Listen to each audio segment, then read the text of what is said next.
ใช้โทรศัพท์มือถือระบบ Android ดาวน์โหลดแอปพลิเคชันที่ชื่อว่าวิทยุพุทธศาสนาทั่วไทยเพื่อติดตามรับฟังรายการนี้ได้ทุกวันและยังสามารถรับฟังธรรมะจากรายการต่างๆของสถานีวิทยุพระพุทธศาสนาที่รวมกันอยู่ในแอปพลิเคชันนี้48สถานีทั่วทุกภูมิภาคของประเทศไทยได้ไม่ว่าท่านจะอยู่ในภูมิภาคใดก็ตามท่านสามารถรับฟังสถานีวิทยุในภูมิภาคของท่านได้ผ่านแอปพลิเคชันดังกล่าวที่ชื่อว่าวิทยุพุทธศาสนาทั่วไทยขอเชิญสาธุชนช่วยกันเผยแพร่แอปพลิเคชันนี้ให้ทั่วถึงกันมีข่าวสารข้อมูลอะไรที่เร่งด่วนเราสามารถที่จะติดตามรับฟังข้อมูลข่าวสารผ่านแอปพลิเคชันนี้ได้ทันทีใครที่บอกต่อให้ผู้อื่นดาวน์โหลดผู้บอกนั้นก็จะได้บุญตลอด24ชั่วโมงรายการคดีโลกคดีธรรมขอเชิญชวนศรัทธาสาธุชนร่วมสนับสนุนค่ากระแสไฟฟ้าในการออกอากาศสถานีวิทยุพระพุทธศาสนาคลื่นต่าง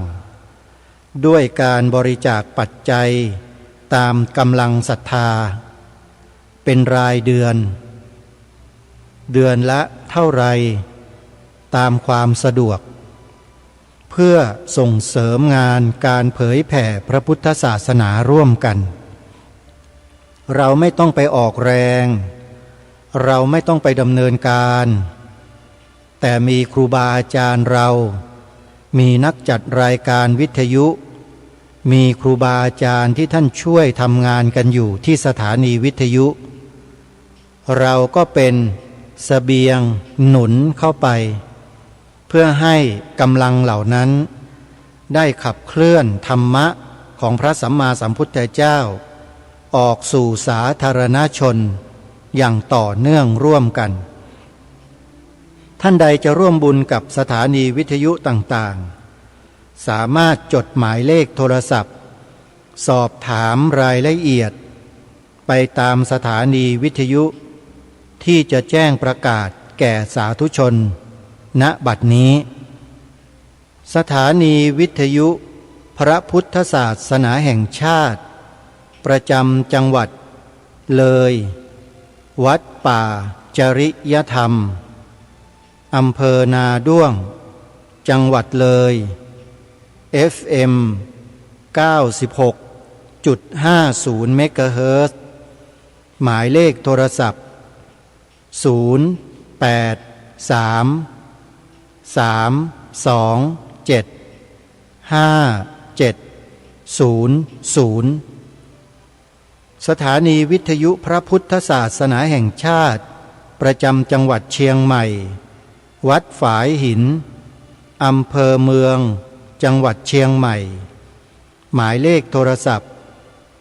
0879152924สถานีวิทยุพระพุทธศาสนาจังหวัดเชียงใหม่วัดหนองกายอำเภอแม่แตงจังหวัดเชียงใหม่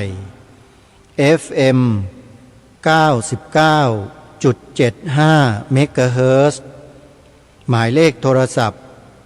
0816564669และ0883893642สถานีวิทยุพระพุทธศาสนาจังหวัดเลยวัดศรีอุดมวงศ์ อำเภอวังสะพุงจังหวัดเลย FM 100.44968สถานีวิทยุพระพุทธศาสนาจังหวัดกาฬสินธุ์วัดอารามมงคลอำเภอยางตลาดจังหวัดกาฬสินธุ์ FM 89 เมกะเฮิรตซ์หมายเลขโทรศัพท์084 034 606และ094 281 3500สถานีวิทยุพระพุทธศาสนาจังหวัด101วัดบ้านปลาคูนอำเภอโพนทรายจังหวัด101 FM 104.50 เมกะเฮิรตซ์หมายเลขโทรศัพท์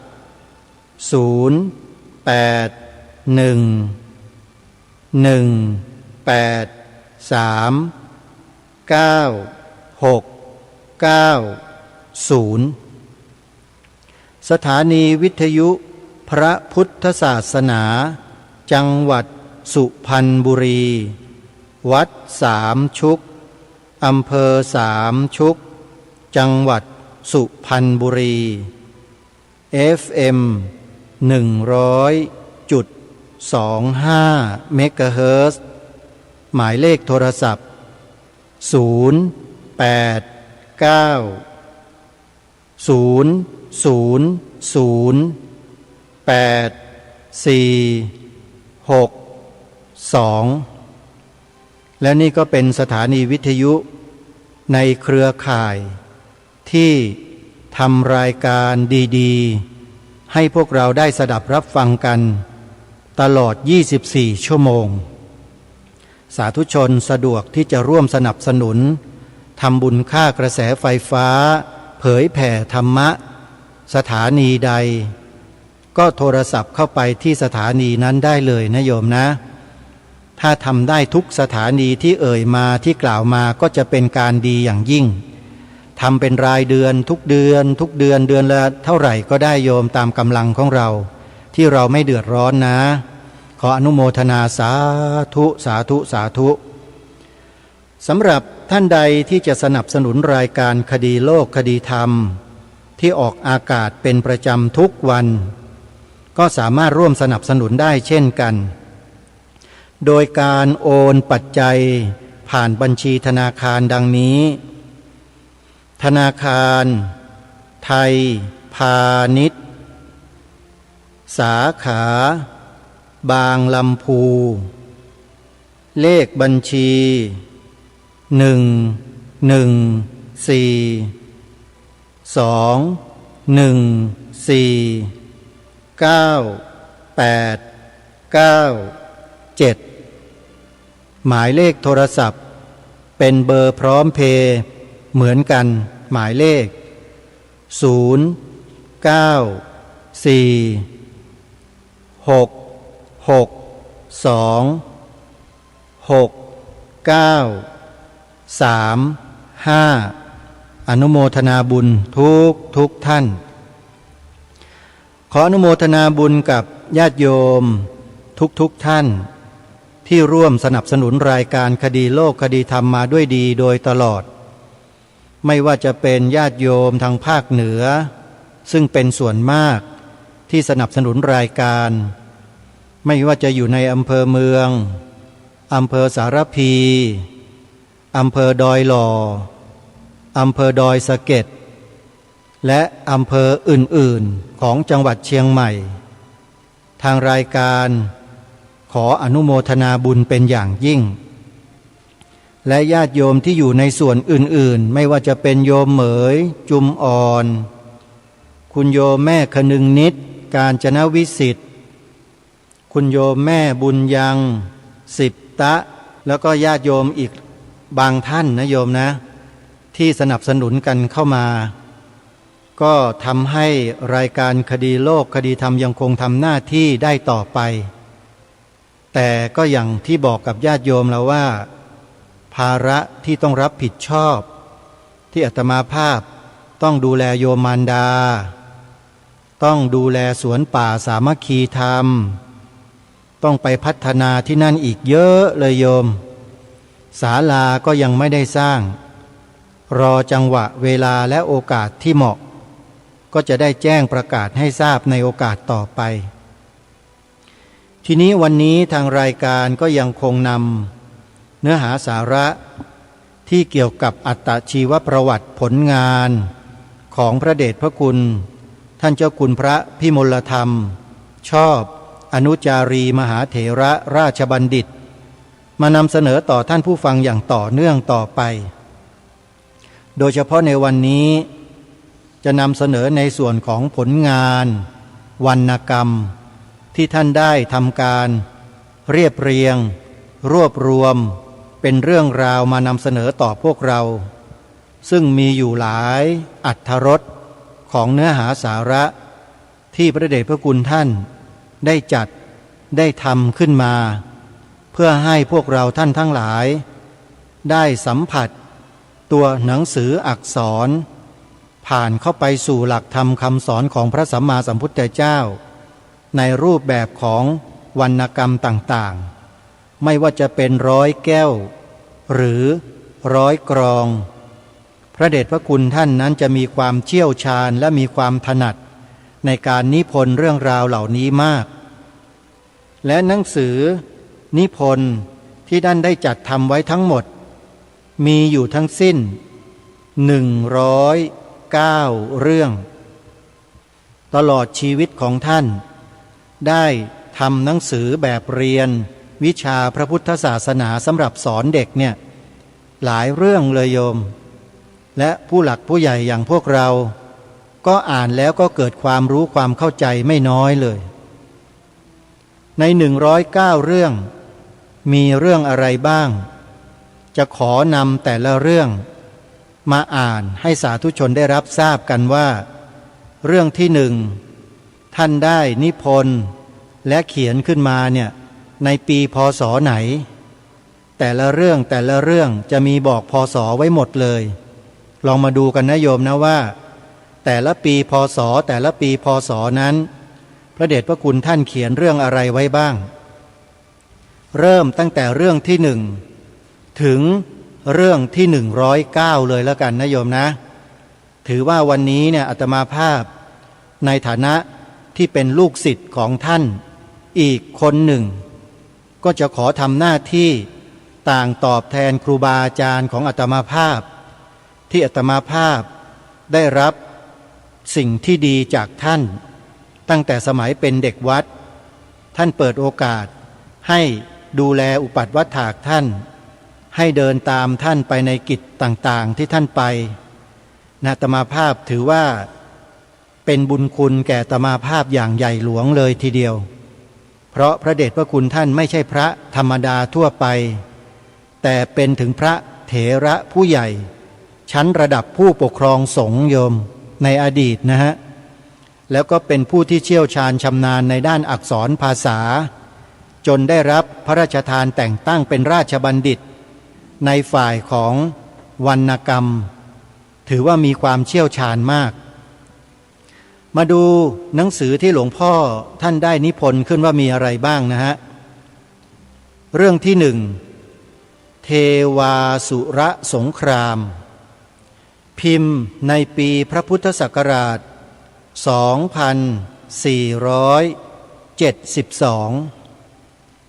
เรื่องที่สอง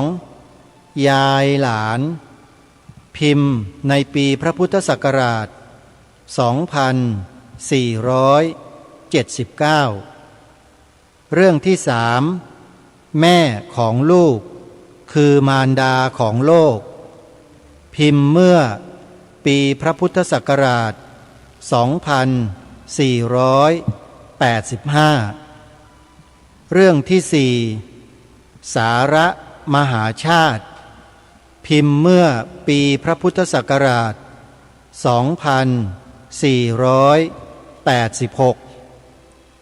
เรื่องที่ 5 เทวธรรมพิมพ์เมื่อปีพระพุทธศักราช 2490 เรื่องที่ 6 บุญยวัตรพิมพ์เมื่อปีพระพุทธศักราช 2495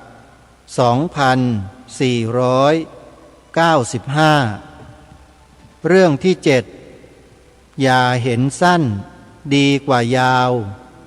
พิมพ์เมื่อปีพระพุทธศักราช 2495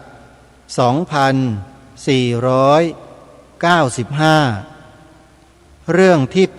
8 ปริทัศน์เวสสันดรชาดกกันทศพรพิมพ์เมื่อปีพระพุทธศักราช 2495 เรื่องที่ 9 เขาอิจฉาดีกว่าเขาสงสารและคติธรรมพิมพ์เมื่อปีพระพุทธศักราช 2496 เรื่องที่ 10 คนเป็น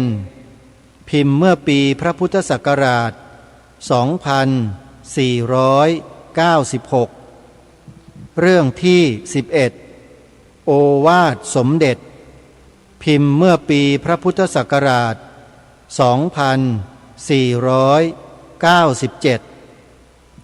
เรื่องที่ 12 คนดีพิมพ์เมื่อปีพระพุทธศักราช 2498 เรื่องที่ 13 วันเพ็ญวิสาขะคือวันพระพุทธเจ้าพิมพ์เมื่อปีพระพุทธศักราช 2498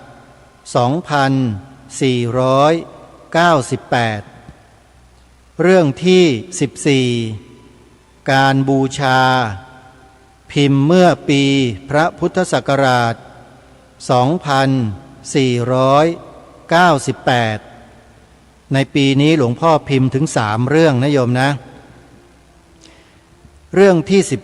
15 ประวัติวัดราชบำรุงพิมพ์เมื่อปีพระพุทธศักราช 2499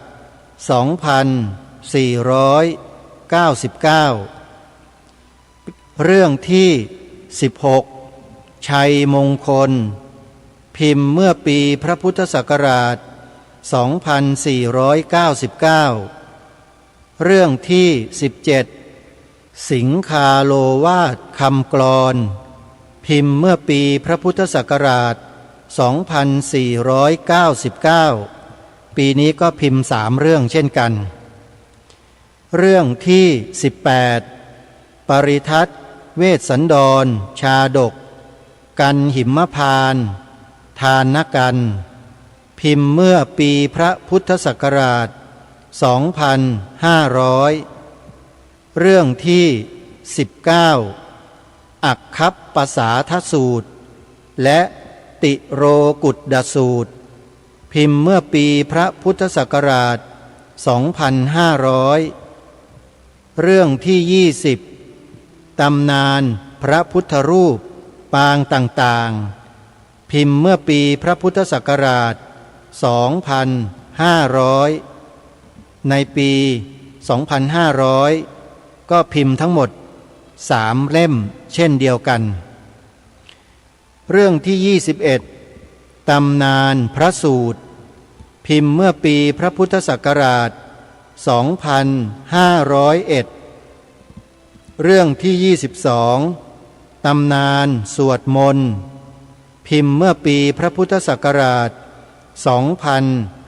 2502 เรื่องที่ 23 คติธรรมพิมพ์เมื่อปีพระพุทธศักราช 2502 เรื่องที่ 24 คิริมานนทสูตรแปลพิมพ์เมื่อปีพระพุทธศักราช 2503 เรื่องที่ 25 พระประจำวันพิมพ์เมื่อปีพระพุทธศักราช 2503 เรื่องที่ 26 พระพุทธรูปปางห้ามสมุทรหรือ ปางห้ามญาติพิมพ์เมื่อปีพระพุทธศักราช 2503 เรื่องที่ 27 ขุนพลปาทเสนพิมพ์เมื่อปีพระพุทธศักราช 2504 เรื่องที่ 28 ปริทัศน์เวสสันดรชาดกกันวนประเวศพิมพ์เมื่อปีพระพุทธศักราช 2504 เรื่องที่ 29 งานฉลอง 25 พุทธศตวรรษพิมพ์เมื่อปีพระพุทธศักราช 2504 30. เสวนาธรรมและนานาภาสิทธิ์พิมพ์เมื่อปีพระพุทธศักราช 2505 31. ลูกของแม่และแม่ของลูกพิมพ์เมื่อปีพระพุทธศักราช 2505 32. คติธรรมพิมพ์เมื่อปีพระพุทธศักราช 2506 33. ปริทัศน์เวสสันดรชาดกกันชูชกพิมพ์เมื่อปีพระพุทธศักราช 2506 34. พระเกียรติบางประการพิมพ์เมื่อปีพระพุทธศักราช 2507 35. คติธรรมคำกลอนพิมพ์เมื่อปีพระพุทธศักราช 2508 36. ปริทัศน์เวสสันดรชาดกกันกุมารพิมพ์เมื่อปีพระพุทธศักราช 2508 37. ปริทัศน์เวสสันดรชาดกกันมัตสีพิมพ์เมื่อปีพระพุทธศักราช 2509 38. พระคุณของแม่พิมพ์เมื่อปีพระพุทธศักราช 2510 39. ปริทัศน์เวสสันดรชาดกกันสักกบับและกันมหาราชพิมพ์เมื่อปีพระพุทธศักราช 2510 40. โยมแม่พิมพ์เมื่อปีพระพุทธศักราช 2511 41. ตำนานพระอรหันต์8ทิศพระอัสสชิและพระยัสสะพิมพ์เมื่อปีพระพุทธศักราช 2511 42. ตำนานพระพุทธสาวกภาคหนึ่งพิมพ์เมื่อปีพระพุทธศักราช 2511 43. ตำนานพระพุทธสาวกภาคสองพิมพ์เมื่อปีพระพุทธศักราช 2511 44. ตำนานพระพุทธสาวกภาคสามพิมพ์เมื่อปีพระพุทธศักราช 2511 ในปี 2511 นี้หลวงพ่อพิมพ์ถึง5เล่มนะโยมนะ 45. นิธิธรรมเทศนาพิมพ์เมื่อปีพระพุทธศักราช 2512 46. พ่อของลูกพิมพ์เมื่อปีพระพุทธศักราช 2512 47. คนดีมีธรรมพิมพ์เมื่อปีพระพุทธศักราช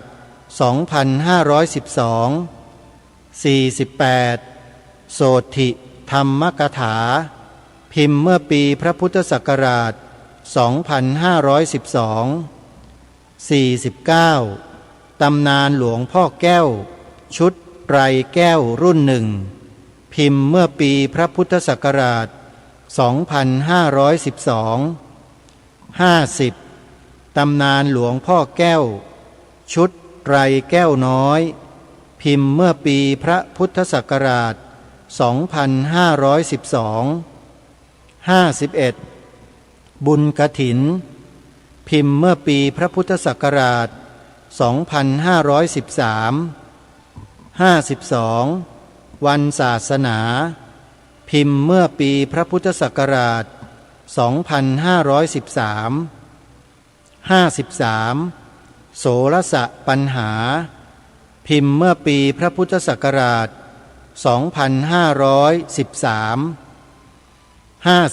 54 มาดีไปดีพิมพ์เมื่อปีพระพุทธศักราช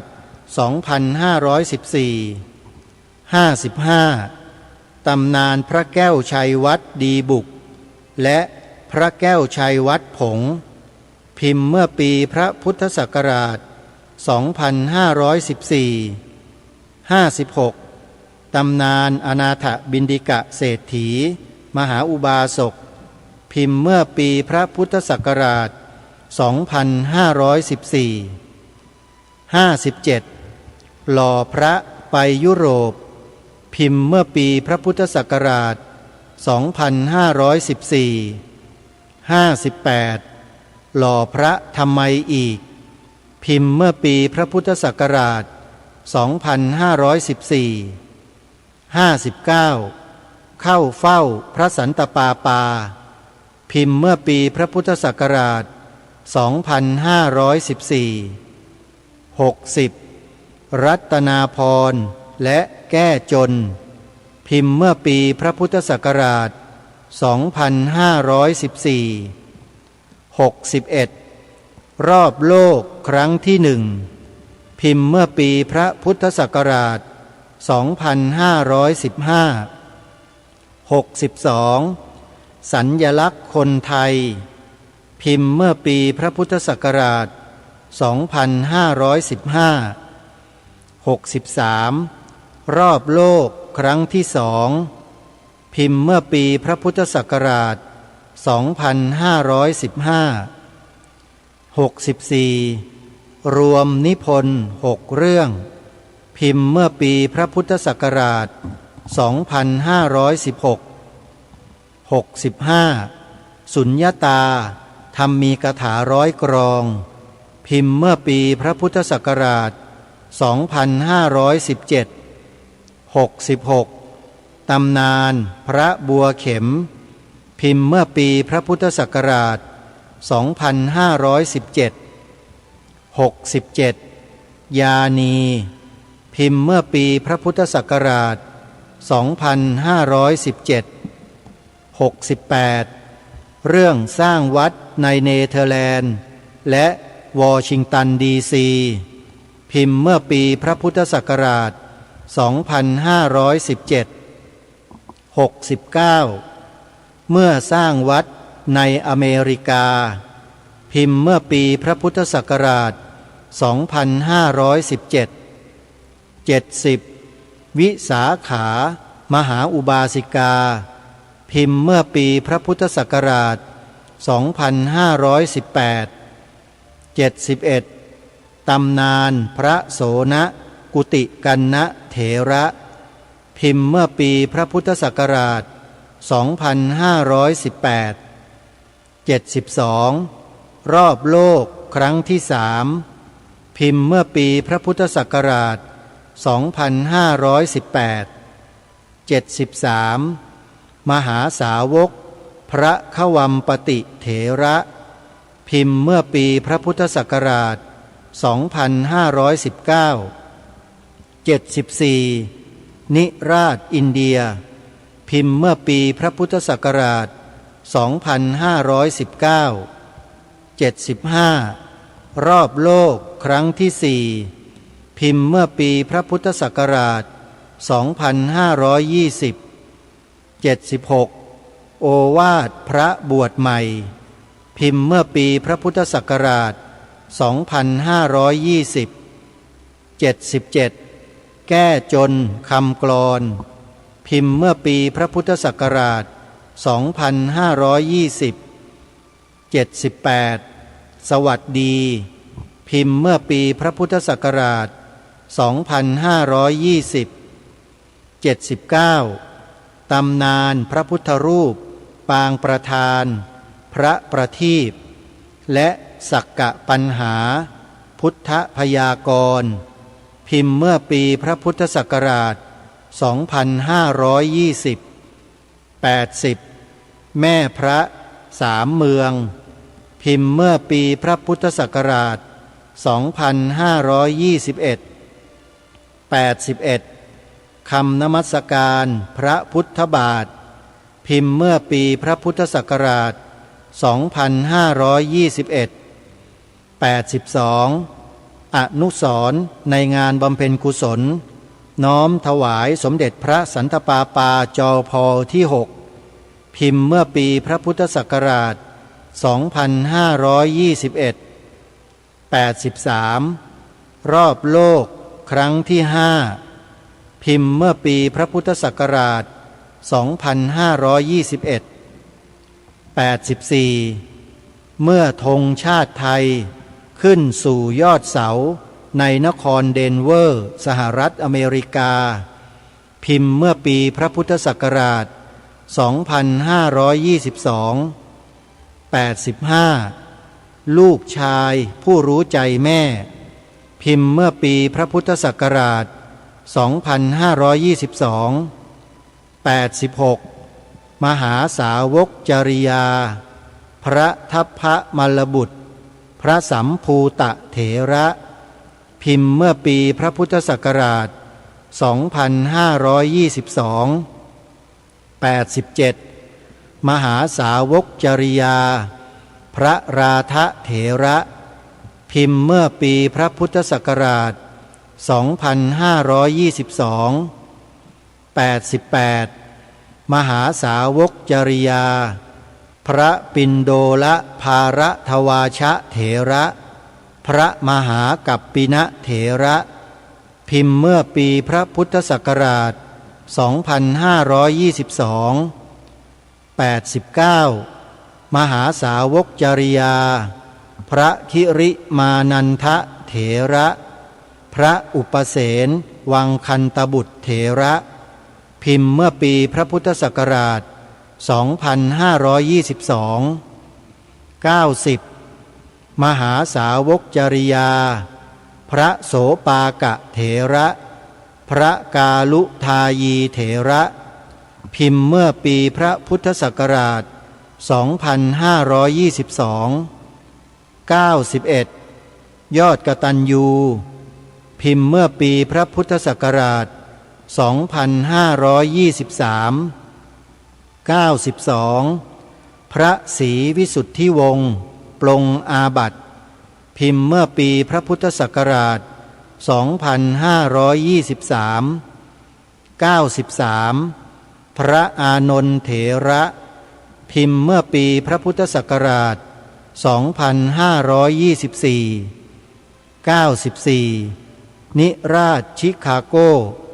พิมพ์เมื่อปีพระพุทธศักราช 2525 95 พระอัญญาโกณทัญญะเถระกับพระวังคีสะเถระโหราจารย์สมัยพุทธกาลพิมพ์เมื่อปีพระพุทธศักราช 2525 96 คุณธรรม4ประการพระบาทสมเด็จพระเจ้าอยู่หัวพิมพ์เมื่อปีพระพุทธศักราช 2526 97 ตำนานพระมหาสาวก9 องค์พิมพ์เมื่อปีพระพุทธศักราช 2526 98 ตำนานพระมหาสาวกพระโสนโกลิวิสะเถระพระโสนกุติกันนะเถระพิมพ์เมื่อปีพระพุทธศักราช 2526 99 พระชัยสุริยาพิมพ์เมื่อปีพระพุทธศักราช 2526 100 ระฆังไร้หอตั้งฟังฉไนพิมพ์เมื่อปีพระพุทธศักราช 2527 101 ตำนานพระพุทธสาวกมหาสาวกพระวังคีสะเถระพิมพ์เมื่อปีพระพุทธศักราช 2527 102 รวมวรรณกรรม100 กรองเล่มต้น10 เรื่องพิมพ์เมื่อปีพระพุทธศักราช 2527 103พุทธประวัติทัศนศึกษาพิมพ์เมื่อปีพระพุทธศักราช2528 104เมื่อเราบวชพิมพ์เมื่อปีพระพุทธศักราช2528 105ปริทัศน์เวสสันดรชาดกพิมพ์เมื่อปีพระพุทธศักราช2530 106ตระกูลอันมั่งคั่งจะตั้งอยู่นานไม่ได้เพราะสถานสี่พิมพ์เมื่อปีพระพุทธศักราช2531 107วุฒิสี่พิมพ์เมื่อปีพระพุทธศักราช2531เรื่องที่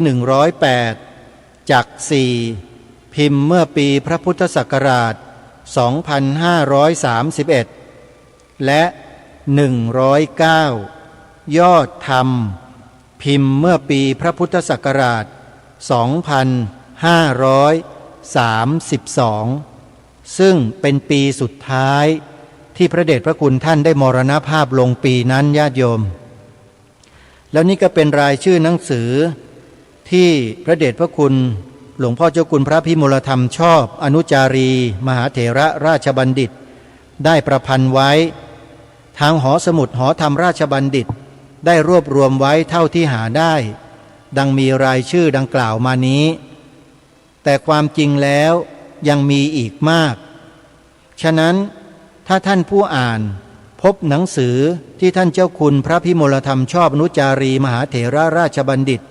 ประพันธ์ไว้ซึ่งยังไม่ได้ลงในรายชื่อของหนังสือนี้โปรดแจ้งให้ทางประธานมูลนิธิหอธรรมราชบัณฑิตทราบด้วยจะเป็นกุศลและเป็นพระคุณอย่างยิ่งและท่านผู้ใดมีความประสงค์จะอ่านหนังสือที่หอธรรมราชบัณฑิตโปรดติดต่อกับเจ้าหน้าที่ห้องสมุดได้ตลอดเวลาที่วัดราชบำรุงตำบลมะขามหย่งอำเภอเมืองจังหวัดชลบุรีรหัสไปรษณีย์20000อันนี้ก็ให้รหัสไปรษณีย์ไว้ด้วยนะโยมนะและนี่ก็เป็นผลงานการนิพนธ์ของพระเดชพระคุณหลวงพ่อเท่าที่มีอยู่ในหอธรรมราชบัณฑิตที่วัดราชบำรุงอำเภอเมืองจังหวัดชลบุรีถ้าหากว่าญาติโยมสาธุชนท่านใดที่มีความสนใจจะเข้าอ่านหนังสือที่พระเดชพระคุณพ่อได้นิพนธ์ไว้เนี่ยมีอยู่ที่หอธรรมราชบัณฑิตให้ทุกท่านได้เข้าไปศึกษาไปอ่านไปดูกันได้นะเป็นผลงานของพระเดชพระคุณท่านที่ได้จัดเก็บเอาไว้เป็นอย่างดีที่นั่นนะฮะและนี่ก็เป็นผลงานอีกส่วนหนึ่งที่พระเดชพระคุณท่านได้จัดได้ทำไว้ให้กับโลกใบนี้และผลงานส่วนหนึ่งของพระเดชพระคุณท่านเนี่ยอยู่ในมือของอัตมาภาพและกระผมหลายเรื่องเลยทีเดียวโดยเฉพาะนะฮะเมื่อเราบวชและก็พุทธประวัติทัศนศึกษาอันนี้มีอยู่เยอะอยู่หลายเล่มเลยเกิน20เล่มเกิน50เล่มก็แล้วกันโยม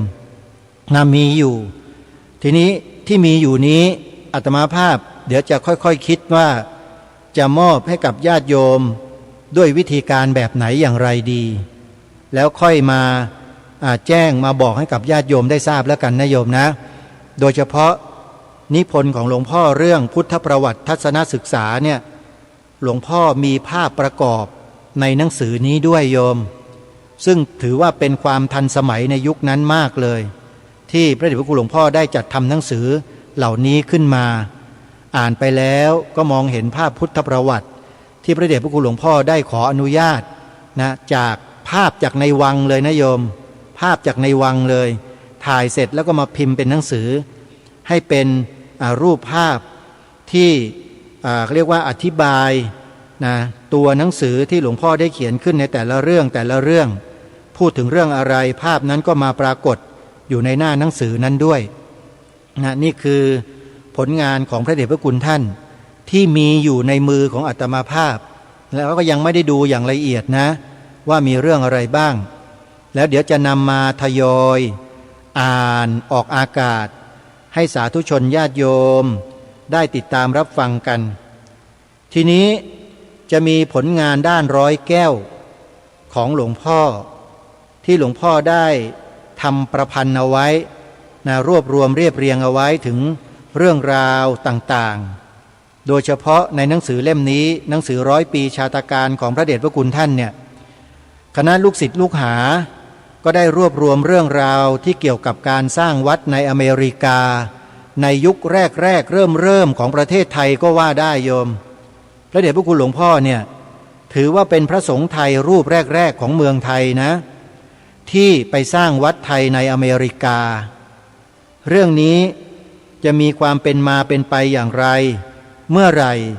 ที่ไหนยังไงนั้นหลวงพ่อบันทึกไว้ทั้งหมดแล้วก็ได้จัดพิมพ์เป็นรูปเล่มนำมาเผยแพร่ให้กับพวกเราชนรุ่นหลังได้รับรู้รับทราบร่วมกันว่า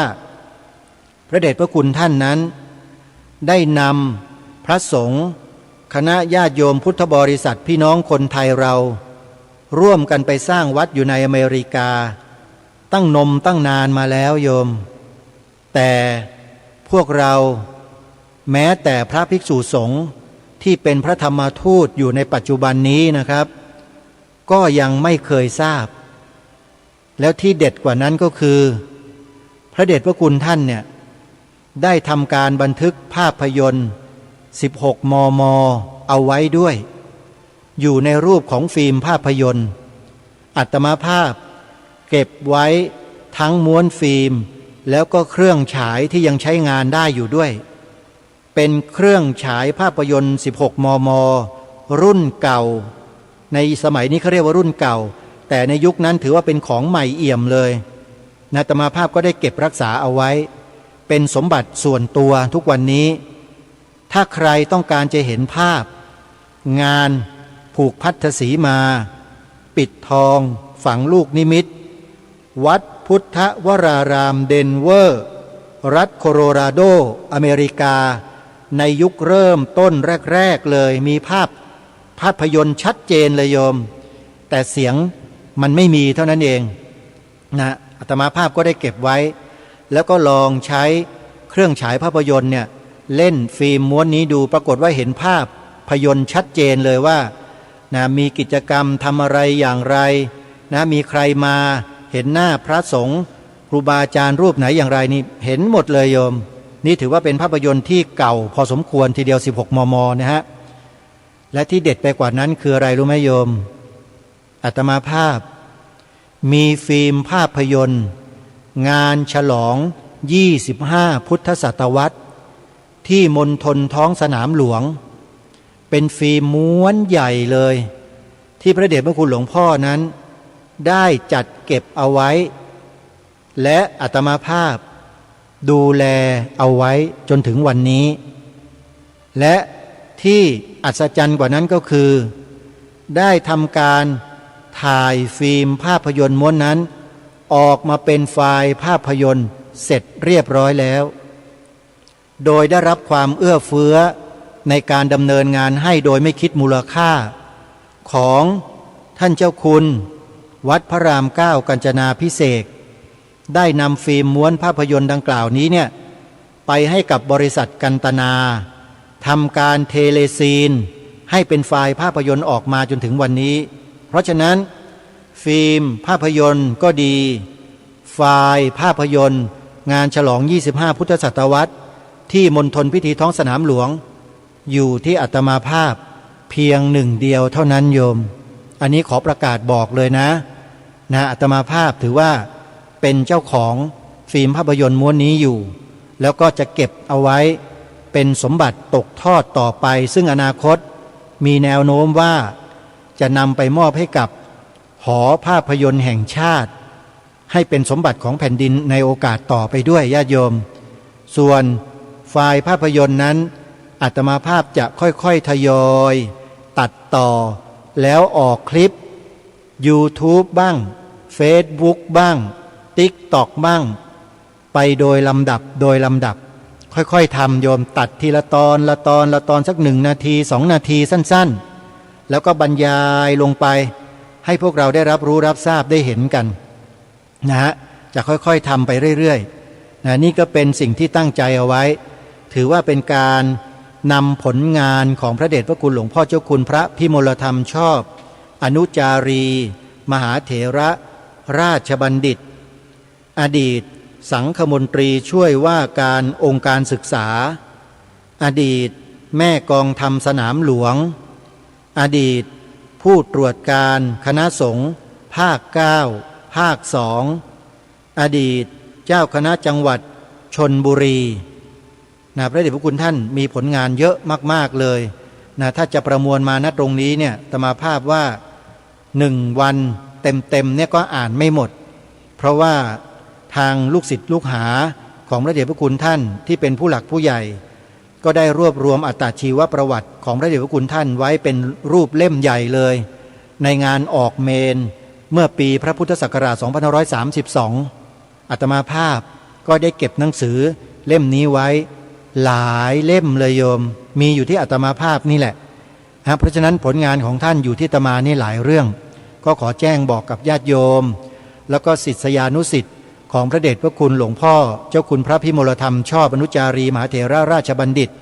อดีตเจ้าคณะจังหวัดชลบุรีให้ทราบโดยทั่วกันทั้งที่เป็นพระเถรานุเถระทั้งที่เป็นอุบาสกอุบาสิกาถ้าหากติดตามรับฟังรายการนี้แล้วจะมาพบปะกันพูดคุยกันในเรื่องดังกล่าวเหล่านี้ก็ยินดีนะโยมนะติดต่อมาที่อาตมาได้เลยหมายเลขโทรศัพท์0 9 4 6 6 2 6 9 3 5และเดี๋ยวตั้งแต่วันพรุ่งนี้เป็นต้นไปก็จะได้นำบทประพันธ์100 แก้วที่หลวงพ่อเขียนถึงบันทึกถึงเรื่องราวเหตุการณ์การสร้างวัดในประเทศอเมริกาโดยพระเดชพระคุณท่านเป็นผู้ดำเนินการในยุคเริ่มต้นของประเทศไทยเลยก็ว่าได้แล้วเดี๋ยวมาติดตามรับฟังกันในวันต่อไปวันนี้เวลาของรายการหมดลงแล้วต้องขอสมมุติยุติรายการไว้แต่เพียงเท่านี้พบกับรายการได้ใหม่ในวันต่อไปขอความสุขความสวัสดีในธรรมแห่งองค์สมเด็จพระบรมศาสดาสัมมาสัมพุทธเจ้าจงปรากฏเกิดมีขึ้นในจิตใจของท่านผู้ฟังทุกท่านทุกคนเทินขอเจริญพรกล้าคิดก็ต้องกล้าทำอย่ากลัวถ้าทำความดีเร่งศึกษาปัญหาให้ทันท่วงทีเมืองไทยจะพัฒนากว่านี้รายการดีๆคดีโลกคดีธรรมขอรำพันบรรยายความคิด